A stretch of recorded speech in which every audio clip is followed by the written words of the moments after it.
Ang kwento ni Tomby.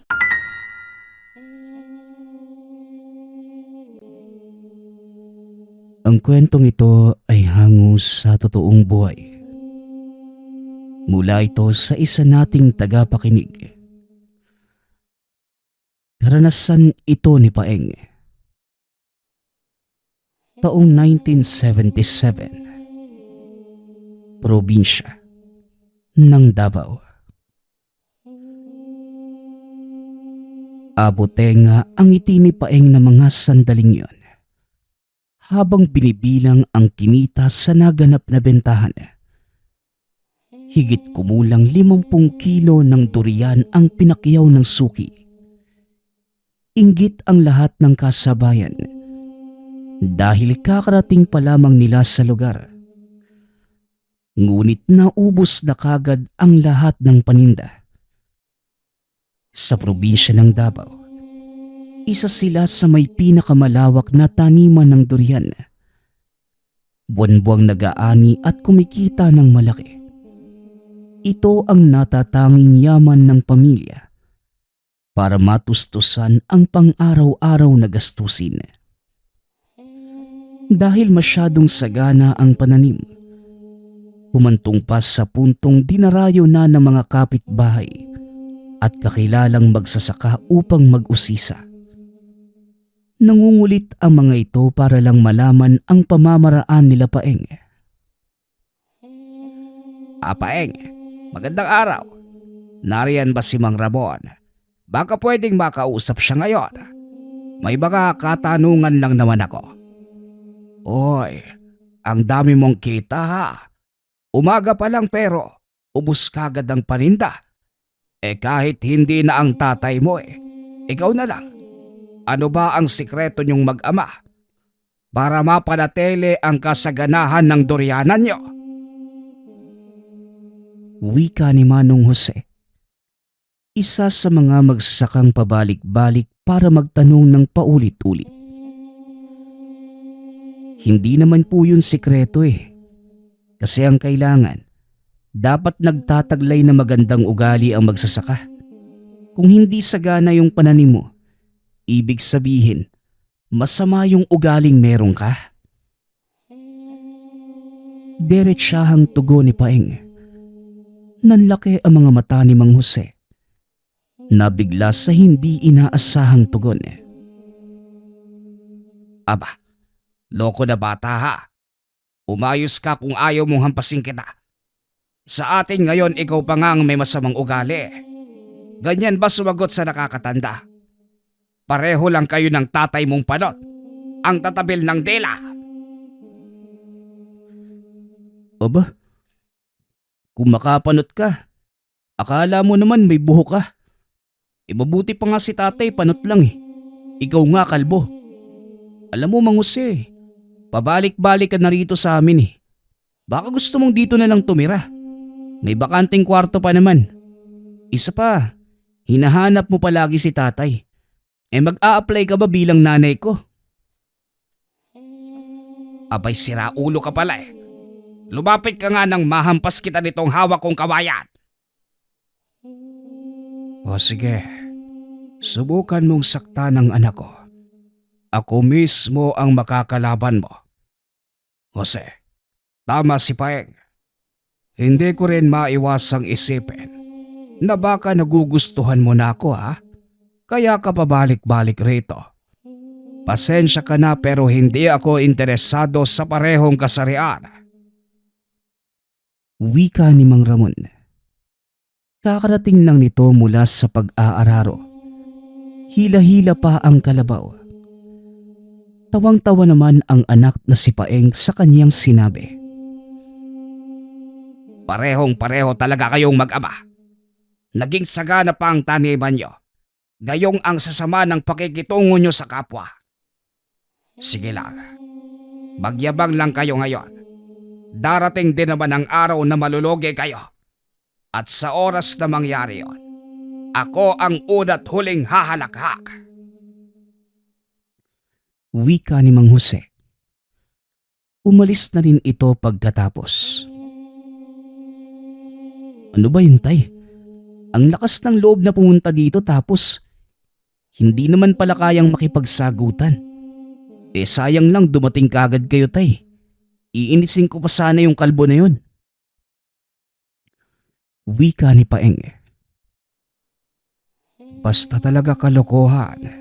Gising na gising ang diwa mo ano. Kumusta na ba yung bentahan? Maaga pa pero nakabalik ka na. Huwag mo sabihing binigay mo sa murang halaga. Paano talaga yung aabutin mo sa akin? Wika ni Mang Ramon. Tatay naman, ako pa ba? Gwapo kasi tong anak mo, no? Kaya mabilis na ubos yung paninda ko. Ito yung kinita natin sa 50 kilo. O di ba? Sabi ko sa inyo mauubos eh. Ubos talaga. Wika ni Paeng. Ipinakita pa nito sa ama ang kinitang halaga. Mabuti yan anak. Nag-aalangan ako kanina kasi sobrang dami ng 50 kilo. Saka lang naman tayo nakakabenta ng ganon. Kung may okasyon at may dayong negosyanteng namamakyaw. Mabuti naman ngayon pinalad ka. O ano, sa taniman na muna ko anak ha. Ikaw na rin ang bahala sa gawaing bahay. Wala pa yatang sinaing. Huwag mong iwanan ng apoy kung magluluto ka ha. May pagkatanga ka pa naman minsan. Lalakad na ako. Wika ni Mang Ramon. Nagpunta ng taniman ang matanda. Ang unang ginawa niya ay ang pagsuri sa inang puno. Tinawag na ina. Dahil ito ang kauna-unahang puno ng durian. Buhay na bago pa man mabili ang lupain. Maraming taon na ang nakalilipas. Noong una ay hindi naman ito masyadong nagbubunga. Ngunit isang araw, bigla na lamang itong nagkaroon ng bunga. At sa hindi inaasahang pagkakataon, pinagkalooban siya ng biyayang hinding-hindi niya matatanggihan. Ang pinakaunang bunga nito, nagtataglay ng mutya na tangan ngayon ni Mang Ramon. Ito rin ang dahilan ng kasaganahan ng taniman. At higit sa lahat, nagbibigay lakas at proteksyon laban sa mga aswang na nagtatangkang lumapit. Sa katunayan, hindi lamang mga kapitbahay ang pabalik-balik para magtanong tungkol sa taniman. Marami ng aswang na sumubok. Hinahanap ang mutsyang taglay ng durian. Hindi maintindihan ni Mang Ramon kung bakit. Ngunit iisa lamang ang alam niya. Kukunin ng lahi ang bagay na ito anumang oras. Hindi naman niya hinahayaan. Kahit sino, kahit anong uri ng halimaw ang mapapasadya sa lugar. Walang takot itong hinaharap. Kampante si Mang Ramon dahil alam niyang protektado ng mutya.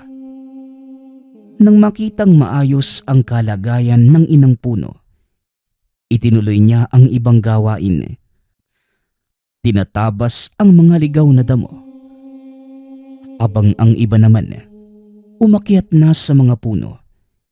Inalis na rin ang mga tuyong dahon. Pagkatapos pinausukan ang mga ito. Matapos malinis ang buong taniman, naupo sa tabi si Mang Ramon. May ginawa itong tambayan na merong mga upuan at lamesa para may pahingahan sa oras ng pagtatrabaho. Nang masiguradong walang tao sa paligid, inilabas niya ang tangan at kinausap ito. Sa ngayon, maayos pa yung takbo ng panahon. Ilang buwan na ring payapa ang durianan, pero hindi nangangahulugang wala ng panganib. Alam nating pareho na basta na lamang sasalakay ang mga aswang. Kung hindi isahan, magkakasabay.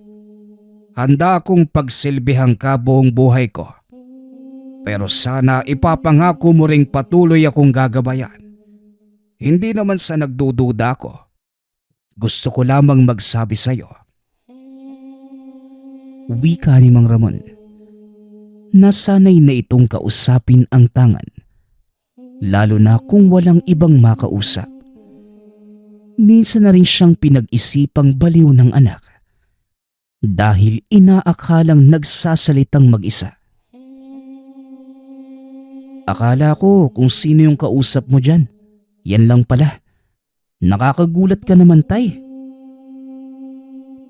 Wika ni Paeng. Oh, bakit ka naman nandito? Ang sabi ko gawaing bahay ang atupagin mo.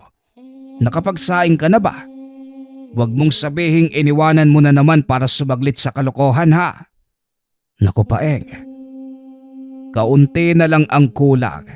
Malilintigan ka na sakin. Nagiging pabaya ka na naman. Hindi ka ba nadadala noong nakaraan? Kamuntikan mo nang masunog yung bahay natin. Balak mo pa yatang ulitin. Wika ni Mang Ramon. Tatay naman, hindi naman ako pabaya. Si Mang Enrico, nagdala ng pagkain sa bahay. Kaarawan daw ng apo niya. Napaaga yung pagluluto.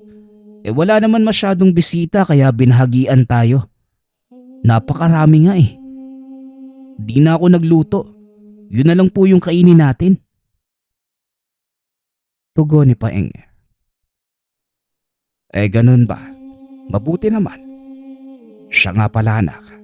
May bunga ba na pwedeng anihin? Puntahan mo kaya si Maring Erna. Magtanong ka kung bibili ba siya. Sayang kasi kung aabutin ng pagkahinog. Baka biglang malanta. Pag-iiba ng usapan ni Mang Ramon. Opo tay, mamayang hapon po siguro.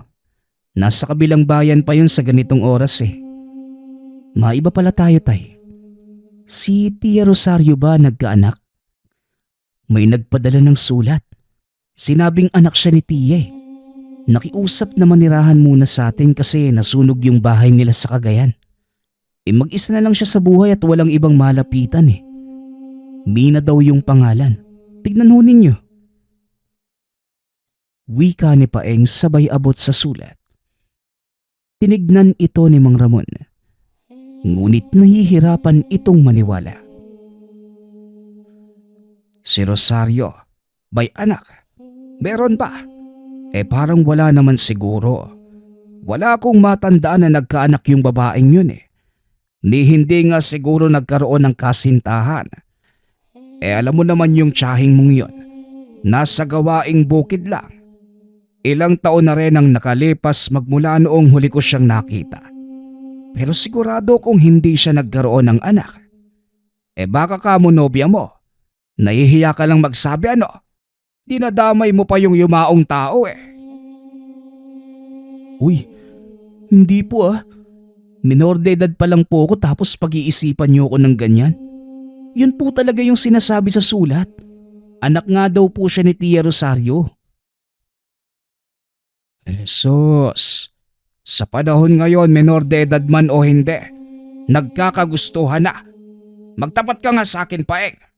May ibabahay ka na no? Ay nako, tatay naman. Kung makapagsalita parang hindi ako kilala. Paano naman ako magkakaroon ng nobya? Kagaya ni Tia Rosario, gawaing bukid lang din ang inaatupag ko. Ba't rumarasong ka pa eh? Tumayo ka na nga. Umuwi na tayo. Nagugutom na ako. Pakibitbit ng itak at mga sako. Huwag mong kalimutan yung posporo ha. Nariyan sa gilid ng bato. Wika ni Mang Ramon. Nauna itong naglakad samantalang naiwan si Paeng para gawin ang inuutos. Sumunod na rin ito pagkatapos. Dakong hapon nang may kumatok sa pinto. Kasalukuyang nakatulog ang mag-ama. Naalimpungatang bumangon. Si Paeng na ang nagpunta sa pintuan para alamin kung sino ang bisita. Bukas naman yung pinto. Kumakatok ka pa. Sandali lang. Parating na ako. Katok ng katok, napakaingay. Sino ka ba? Ang ganda mo. Nawala ang antok ni Paeng nang makaharap ang babae. Nakangiti ito sa kanya. Dali-dali namang pinuntahan ang ama para ipagbigay alam ang dumating. Tatay! Tatay! Napakaganda! Napakaganda ng babae! Tignan niyo, dali! Wika ni Paeng. Ano pa, Paeng? Ano maganda? Wala namang maganda sa lugar na to, ha? Sandali, wag mo kong hilahin. Lokong bata. Sabi kong wag mo kong hilahin eh. Tarantang-taranta. Sino ba kasi yan? Sino ka, iha? Naligaw ka ba sa lugar namin? Tanong ni Mang Ramon. Katulad ni Paeng, natigilan din si Mang Ramon nang makita ang babae. Nakakasilaw ang gandang taglay. Nang hahalina ang mga ngiti. Oh, babagal-bagal pa kanina. Tapos matutulala rin pala. Wika ni Paeng nang makita ang reaksyon ng ama. Magandang hapon po sa inyo. Ako nga po pala si Mina. Anak po ni Rosario. Ako rin po yung nagpadala ng sulat kanina. Ikaw po ba yung tiyuhin kong si Ramon? Nagtatanong-tanong ako sa kabahayan doon eh. Dito raw po yung bahay. Wika ng dalaga. Naku, hindi lang pala mukha yung maganda. Pati yung boses. Miss, ako nga pala si Paeng. Nag-iisang anak ni Ramon. Kung anak ka ni Tia Rosario, ibig sabihin magpinsan tayo. Pumasok ka muna sa munti naming tahanan. Ako na yung bahalang magpasok ng mga bagahe mo. Wika ni Paeng. Tumango lamang ang dalaga at pumasok. Dali-daling naupo sa sala. Habang pinagsisilbihan ni Paeng ang bisita, hindi maiwasan ni Mang Ramon na mag-isip. Hindi ito naniniwalang may anak ang yumaong kapatid. Iniwanan niya ito sa Cagayan noong araw at wala nang balita hanggang sa sumakabilang buhay. Ngunit sigurado itong hindi pabaya sa sarili at magpapabuntis sa kung sinong lalaki. Takot nga itong lumabas ng tahanan. Saka lamang aalis kung may kasama. Nang hindi mapigilan ang katanungan, dali-dali nitong nilapitan si Mina. Iha, wag mo sanang mamasamain yung tanong ko. Sigurado ka bang ako ang hinahanap mong tiyuhin? Baka naman nagkataon lang na magkapangalan ang nanay mo at ang yumao kong kapatid. Sigurado kung walang anak si Rosario, sumalangit nawa ang kaluluwa niya. Tanong ni Mang Ramon. Tay, ayos ka lang? Nagpakilala na nga eh. Pagdududahan mo pa? Anak nga raw siya ni Tia. Tignan mo oh. Parang si Tia naman. Mahinhin, maganda, matangkad, maputi. Ayaw mo pang maniwala niyan? Tanong ni Paeng habang hinihila ang ama sa labas. Hoy ikaw, manahimik ka. Gusto ko lang makasigurado na kadugo natin ang pinapapasok mo rito sa bahay. Maraming loko-loko sa panahon ngayon. Nag-iingat lang. Hindi talaga ako kumbensido. Imposibleng magkaanak yung kapatid ko. Tugon ni Mang Ramon. Paano niyo naman malalaman? Ang haba ng panahon na hindi mo siya nakasama. Iniwanan niyo nga si Tia Rosario noong nagdadalaga pa lang eh. Matanda na po kayo ngayon.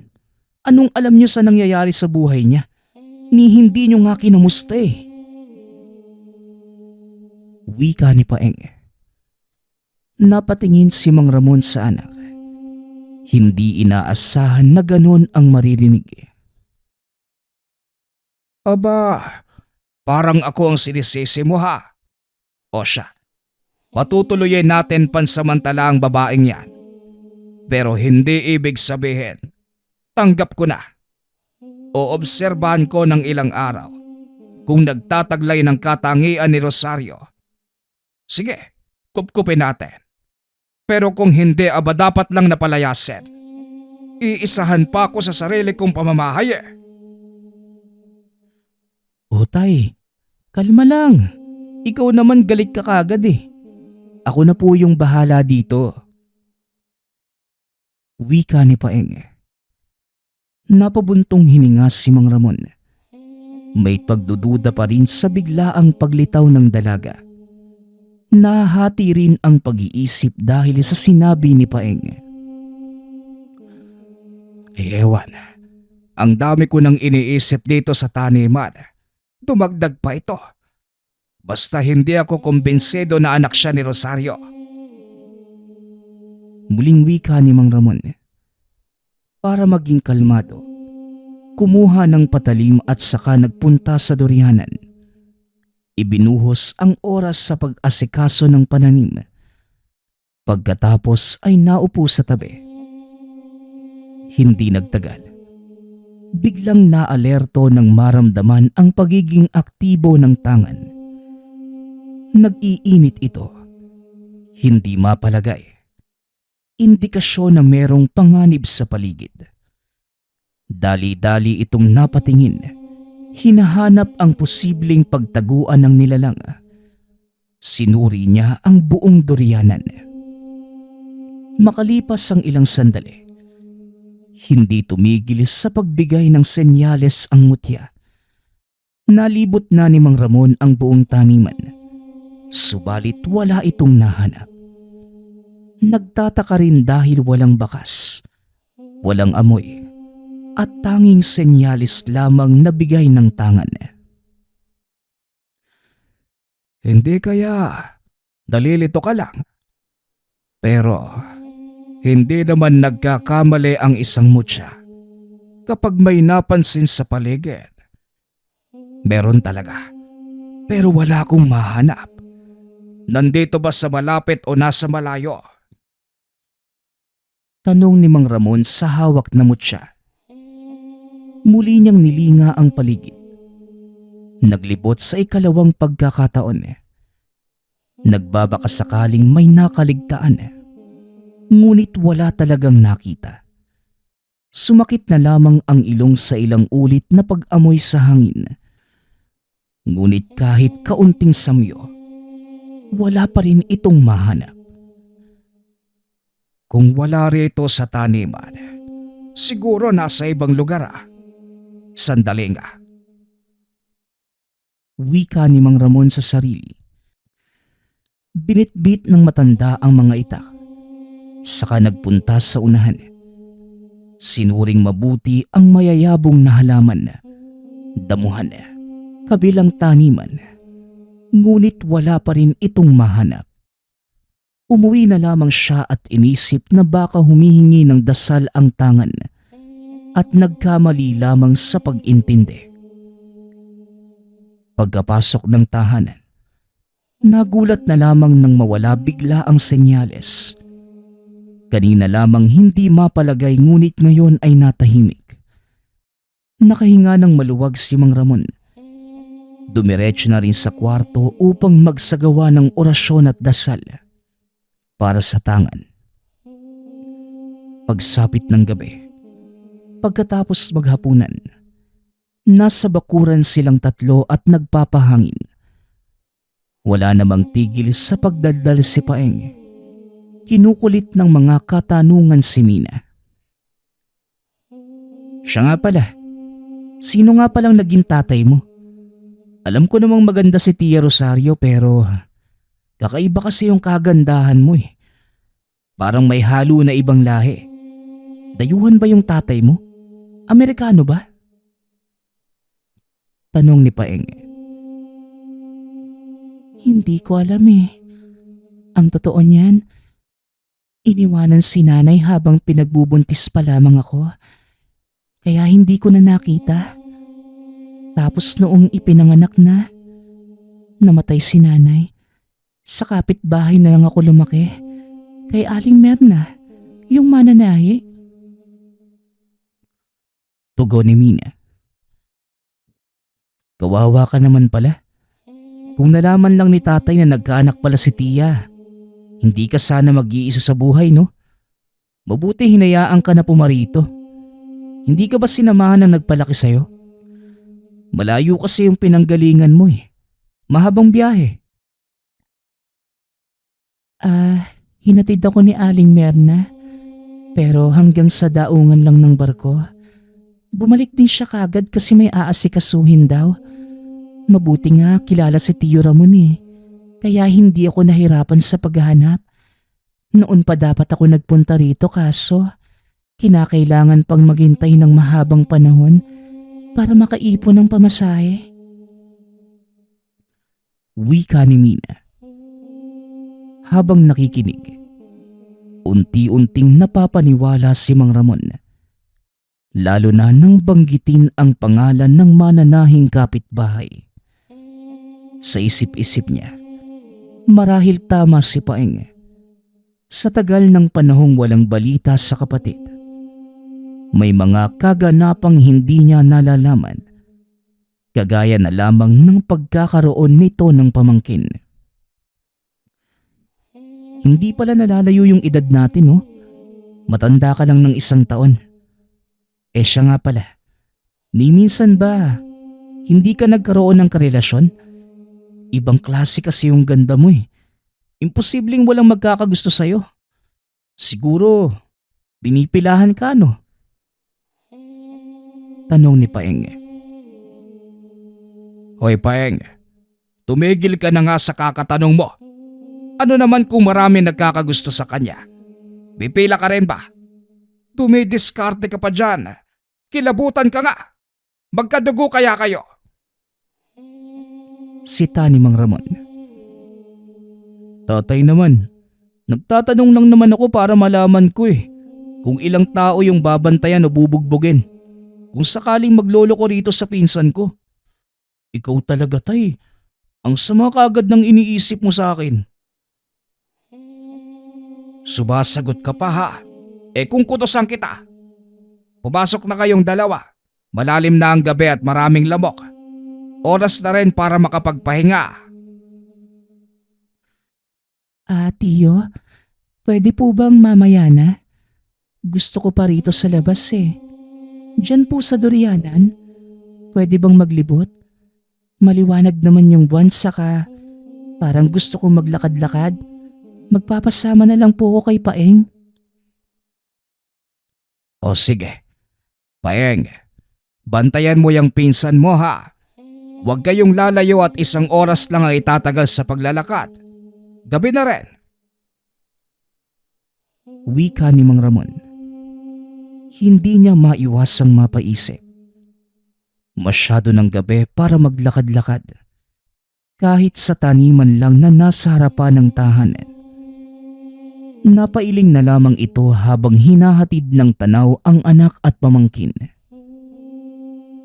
Aba, ibang klase rin ng batang ito ha.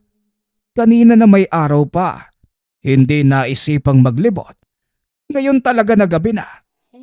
Kahit may kasama, hindi natin masisigurado ang mangyayari, lalo na sa lugar na ito. Maraming kababalaghan na basta na lang lilitaw. Ito na nga ba yung sinasabi ko? Wika ni Mang Ramon nang mapansin ang senyales ng tangan. Kagad itong kumuha ng patalim. Dali-daling sinuri ang paligid. Isinara ang pinto upang walang makapasok na nilalang. Una niyang tinignan ang bakuran, maging ang likod bahay. Wala naman itong nakita. Sumunod na rin sa taniman sa pagbabaka sakaling meron na namang aswang na nanghas. Paeng! Bida! Bumalik na kayo sa bahay! Delikado! Paeng! Nasa na ba yung mga batang yon? Napakalakas ng senyales ng mutya. Pagtawag ni Mang Ramon, binilisan nito ang paglalakad habang tumitingin sa dinaraanan. Hindi pa rin makita ang mga bata. Kinakabahan na sa pag-aalala. Natigilan sa paghakbang ng matanaw ang inang puno. Nararamdaman niya ang diwa nito. Kapag ganito ang puno, isa lamang ang ibig sabihin. May aswang na layong makuha ang mutya.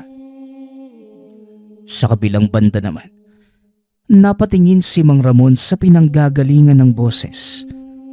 Natanaw sa hindi kalayuan si Mina. Magkausap sila ni Paeng. Ngunit ang mga mata ay nasa inang puno. Naguluhan din ng lumakas ang senyales ng tangan. Hindi maiwasang maisip na isa itong aswang. Upang makasigurado, dali-dali niya itong nilapitan. Ngunit unti-unting nawawala ang pagiging aktibo ng mutya. Napatras ito. Bumalik ang senyales. Nang lumapit ay bigla na namang nawala. Muling umatras at bumalik na naman. Napahugot na lamang ng hininga. Apang may pagtatakang nakatingin kay Mina. Tay, ikaw ba yan? Anong ginagawa niyo dyan? Kung hindi kita nakilala, iisipin kong magnanakaw ka ng durian eh. May dala ka pang itak oh. Wika ni Paeng nang makita ang ama. Lumapit sila at tuluyang natahimik ang mutya. Naalala ko kasi yung durian na dapat sana kaninang hapon ko pinutol. Marami na kasing hinog. Baka manakaw pa ng iba. Nahinto lang ako kasi nalito ko sa daan. Mabuti pa siguro kung bumalik na lang kayo sa bahay. Gabi na. Naglalakwatsa pa kayo rito. Bukas na lang natin ipagpatuloy ang paglilibot. Wika ni Mang Ramon. Sumunod naman ang mga ito. Ang lumalakad, tinitigang mabuti si Mina. Pagkaalis ay kagad nabuhay ang mutya. Sandali lang. Nagpatuloy ba ako ng halimaw sa aking pamamahay? Tanong na nagpatigil kay Mang Ramon sa paglalakad. Nang makabuo ng pasya ay kagad ng kumilos. Gamit ang bisa ng tangang mutya, nilapatan ang sarili ng sabulag upang manmanan si Mina sa malapitan. Nang mga oras na yon, wala pa namang ginawa ang dalaga. Natulog lamang ito. Ngunit makalipas ang ilang sandali ay kagad bumangon. Tinignan si Paeng na mahimbing nasa higaan. Pagkatapos, dumiretso sa kabilang kwarto. Hinalungkat nito ang mga kagamitan. Hinahanap ang mutya ni Mang Ramon. Pinapanood lamang ito ng matanda. Ngunit sa kanyang isipan, nakabuo na ng eksena kung saan pinapatay ang dalaga. Dito rin napagtanto na posibleng gumagawa lamang ng kwento at nagpapanggap ang pamangkin niya. Nang tumagal, lumabas ito at sa ibang bahagi ng tahanan naghalungkat. Dahil walang nakita, nagpunta ito sa may durianan. Wala na sa tahanan ang mutya, kaya sigurado kong nandito sa taniman. Kinakailangan kong makuha para makabalik sa aming angkan. Nasayang na ang oras ko sa pag-iisip ng paraan para makalapit sa matandang ramon na yon. Dapat makuha ko na yung bagay para makaalis na ako. Nakakasuka yung mag-ama. Hindi ko masikmura yung presensya nila. Nangangamoy lupa, lalo na yung matanda. Wika ni Mina. Apang sinusuri ang bawat puno ng durian. Aba, Siraulo yata yung babaeng to eh. Kung makapanghusga sa amin akala mo mabango. Napakapanghi naman. Tinatago lang ng kanyang kagandahan. Wika ni Mang Ramon. Naalisto ito nang lumapit sa inang puno ang dalaga. Bago tuluyang mahawakan ang puno, tinapos niya ang orasyong sa bulag upang makita nito. Huwag kang magkakamaling hawakan ng punong yan. Hindi ako makakapayag na dadampi ang kamay mo sa pananim ko.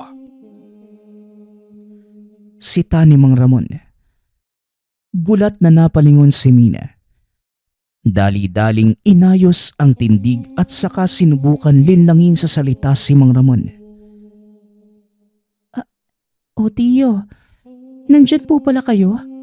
Hinahanap ko po yung kwintas ko. Suot-suot ko lang yung kanina pero pagkabalik namin ng bahay mula sa paglilibot, wala na. Hindi pa rin po ba kayo tapos sa pagputol ng durian? Hoy babae, tigil-tigilan mo ko sa kakaganyan mo. Hindi mo na ako maiisahan. Nagpapanggap ka pang pamangking ko.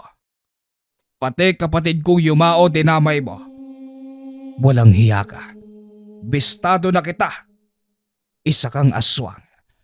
Ang hindi ko lang maintindihan kung bakit kapag nasa malayuan ka, saka mapapansin ng mutya ang presensya mo. Sa anong lahi ng aswang ka ba nabibilang? Anong pangontra ang ginagamit mo para mautakan ng tangan? Tanong ni Mang Ramon. Nagbago ang ekspresyon sa mukha ni Mina. Lumabas ang tunay na anyo. Dito na rin napansin ni Mang Ramon ang samyo nito. Habang ang tanga naman ay hindi mapakali. Naglalabas ng malakas na enerhiya. Kung ganon, mabuti na rin na nagkaharap tayo. Hindi ko na matiis yung pananatili sa tahanan ninyo.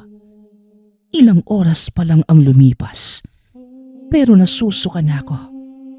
Siguro dahil sa bisa ng mutya. Dediretsahin na kita, tanda. Ibigay mo sa akin ang mutya para wala ng gulo. Ituring mo itong paggalang ko sa nakakatandang katulad mo. Banta ni Mina. Aba, may marespeto palang halimaw. Kaso hindi matatabunan ng kasamaan. Hindi ako makikipagkasundo sa'yo. Labang kong laban. Gusto mo ang mutya? E di kunin mo. Labanan mo ako. Paghamon ni Mang Ramon. Kagad naman itong pinaunlakan ni Mina. Nagpalit na rin ng anyo bilang ganap na aswang. Kaya pala may magandang anyo bilang dalaga. Isa palang mandurugo. O sige, ilabas mo at ipakita mo ang dila mo nang maputol ko. Wika ni Mang Ramon. Naunang sumugod si Mina. Ibinida ang kahabaan ng dila na kagad pumulupot sa leeg ni Mang Ramon. Dito pa lamang nahirapan ng huminga ang matanda.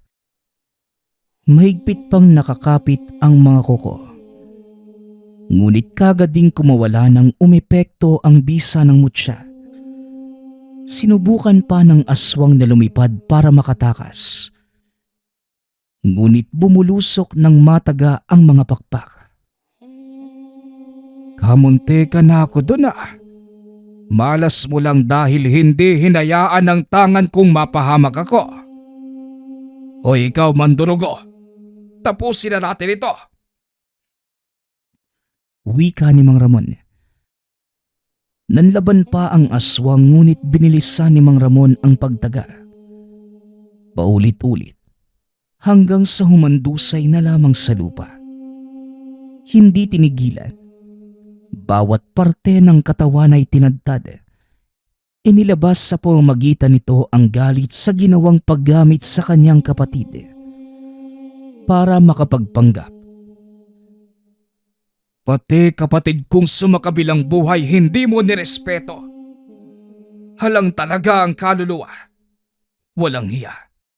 Lahat gagawin para lamang makuha ang gusto. Sa dinami-rami ng pwedeng gamiting paraan.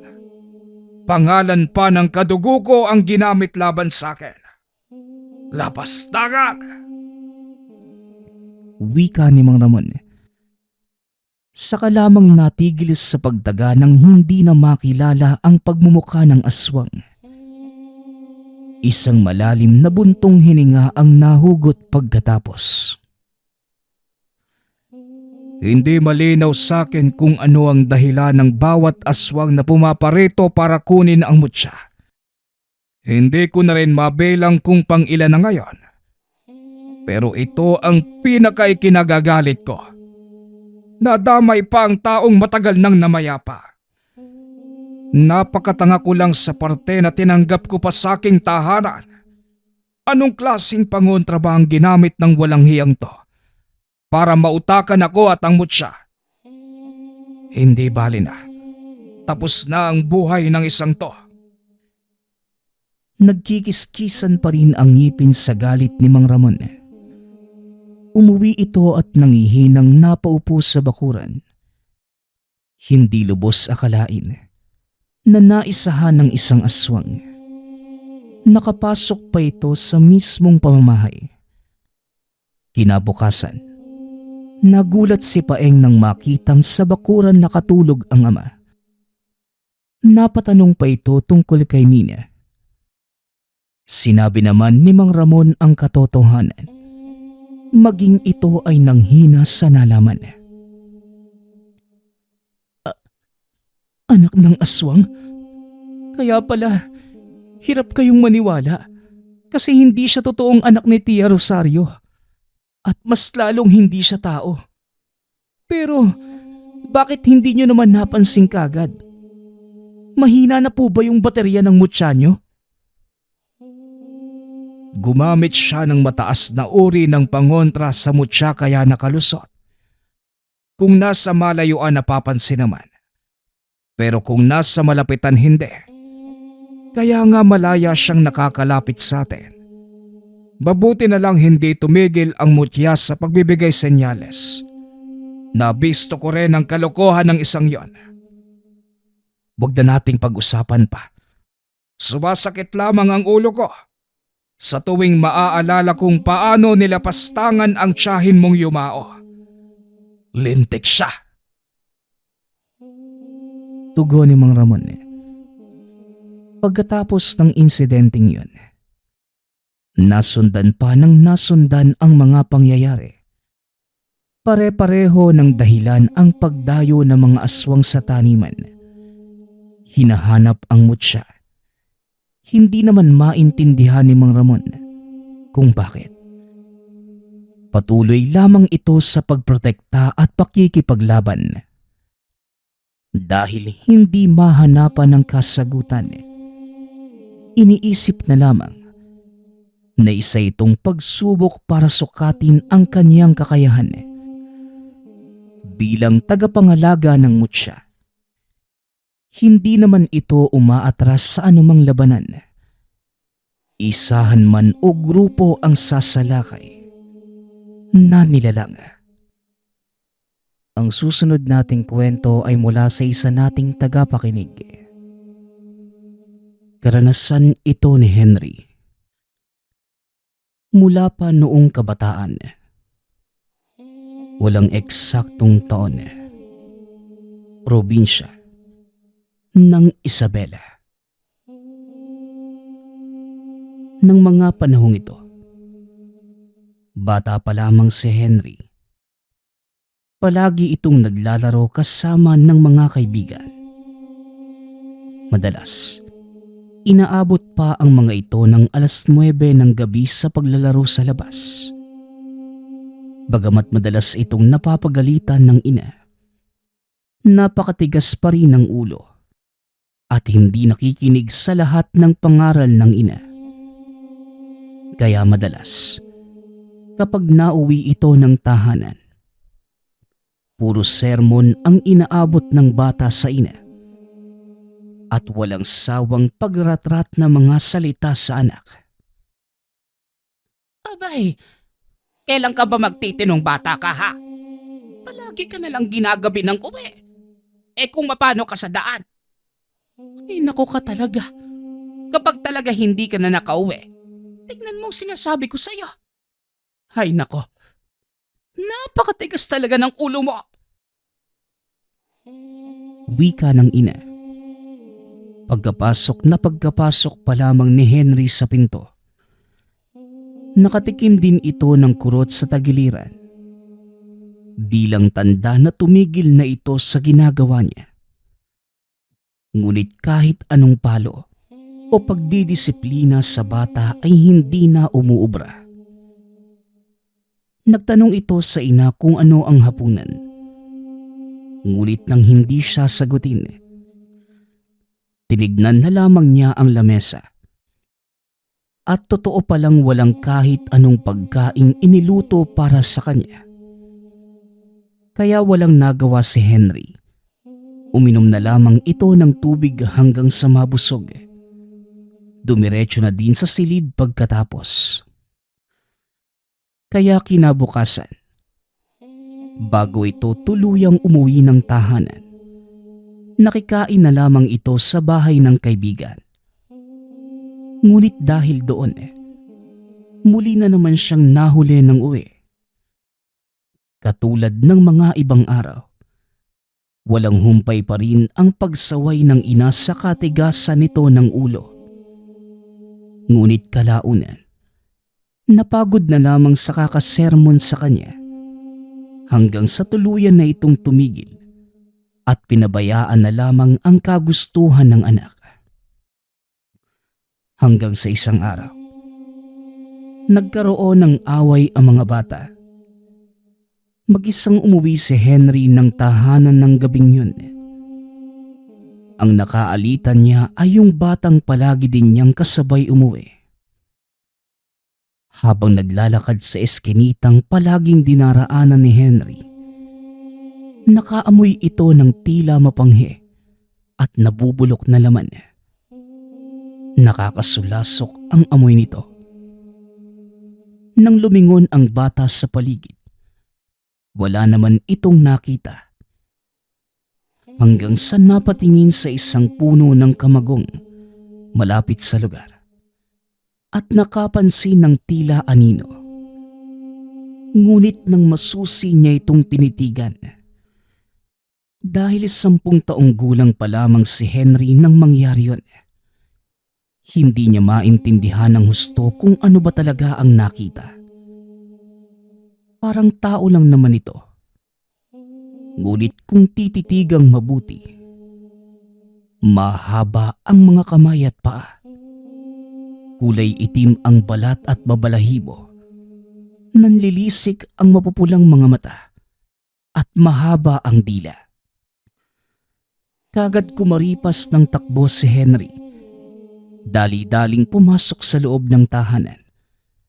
Nakita pa ng ina ang paghingal ng anak kaya naman kagad niya itong tinanong. Ikwinento naman ni Henry sa ina ang mga nakita at naniwala naman ito.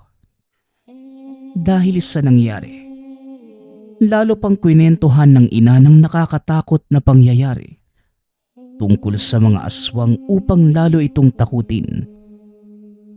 Nakita naman kagad ni Henry ang ginagawa ng ina. At dahil mautak na bata, hindi niya masyadong pinaniwalaan ang sabi-sabi ng ina. Matigas pa rin ang ulo ni Henry na mga panahong yun. Palagi pa rin itong ginagabi ng uwi. Paminsan-minsan ay napapadalas na ang pagpapakita sa kanya ng aswang sa puno. Bagamat ayaw niya itong maengkwentro, wala naman itong ibang paraan para makauwi. Tanging ang eskinita kung saan nakatayo ang puno lamang ang tanging madadaanan. Kaya ang ginawa ng bata, hindi na lamang niya ito tinitignan o pinapansin, Nakayuko na lamang habang dumadaan na tila walang nakita. Naisip niya na mga sandaling yun na kung hindi niya ito kikibuin, hindi rin siya nito guguluhin. Hindi alam ni Henry kung bakit siya pinapakitaan nito. Nagtatanong-tanong na rin siya sa mga kakilala. Ngunit tuwing may kasama si Henry na dumaraan, hindi naman ito nagpapakita. Dahil dito marami ang hindi naniwala sa mga sinasabi niya. Hanggang sa isang buwan ang lumipas, wala namang nangyaring masama kay Henry. Kaya ipinagpatuloy na lamang niya ang ginagawa na wag tignan o pansinin ang nilalang. Ngunit isang araw, biglang nanikip ang dibdib ng bata habang dumaraan sa eskinita. Nais niyang sumigaw na mga sandaling yun o makahingi ng tulong ngunit walang lumalabas sa bibig. Kagad itong napaupo sa sahig. Mahigpit niyang hinawakan ang dibdib. Sinubukan itong hampasin yon para matanggal kung anuman ang humaharang doon. Ngunit lumipas pa ang ilang segundo. Tuluyan nang nanghihina ang maliit nitong katawan. Hindi sigurado si Henry kung may kinalaman ang aswang sa nangyari sa kanya o nagkataon lamang ang lahat ng ito. Ginawa ng bata ang lahat ng makakaya upang makalanghap ng hangin. Hanggang sa kalaunan, nawala naman ang kung anumang nagpapasikip ng kanyang dibdib. Hilong-hilo si Henry matapos ang pangyayari. Patuloy lang sa paghahabol ng hininga. Dahan-dahan itong tumayo at naglakad papuntang tahanan.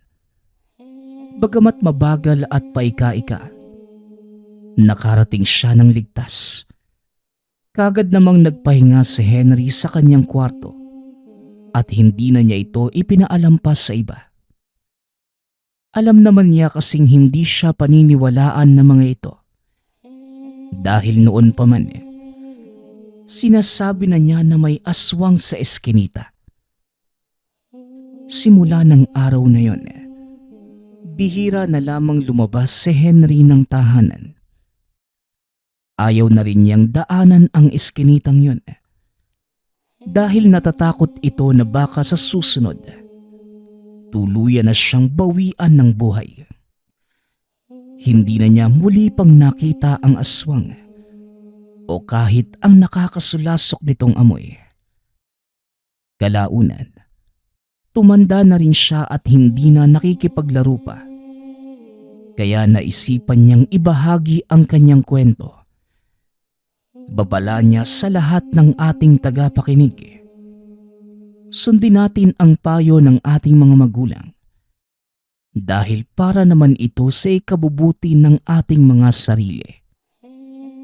Dagdag pa ni Henry, hindi naman masama ang lahat ng aswang sa paligid. Lalo na kung wala ka namang ginagawang masama sa kanila. Ngunit magpasa hanggang ngayon, hindi pa din niya nalaman kung sino talaga ang aswang sa eskinita. Nagpapasalamat nga pala ako sa lahat ng sumusuporta sa ating channel. Nawa ay patuloy niyong suportahan at pakinggan ang ating mga kwento. Hanggang sa muling pakikinig. Paalam.